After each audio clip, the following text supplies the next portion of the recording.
Hello viewers বন্ধুরা, আমি এই ঝুড়ি আর কাঁচি নিয়ে চলে এসেছি আমার ছাদ বাগানে।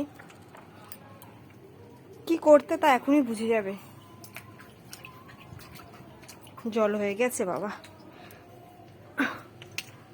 এই যে আমার বাড়ির গাছে কত শাক হয়েছে দেখতে পাচ্ছ তোমরা। এই কলমি শাক, ছেঁচি শাক দুটোই হয়েছে।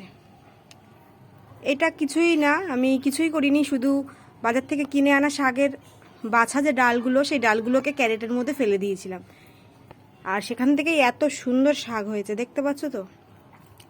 আমি এগুলোকেই এই কেটে নেব কাঁচি দিয়ে। আচ্ছা, কাঁচি দিয়ে কাটছি তার কারণ আছে। আমি হাত দিয়ে কাটতে গেলে আমার এই নখটা ব্যবহার করতে হবে, আর গাছের ডালে নখ লাগানোটা ঠিক না, কারণ এই ডাল থেকেই, এই যে কেটেছি দেখছো, এই ডাল থেকেই আবার শাক নিজে থেকেই হয়ে যাবে। তাই কিছুদিন পরে আবার আমি বাড়ির গাছের শাক খেতে পারবো। তাই একদম পরিশ্রম ছাড়া, কোনো খরচ ছাড়া তোমরাও এরকম বাড়ির গাছের শাক কিন্তু খেতেই পারো। চলো, ওকে, টাটা।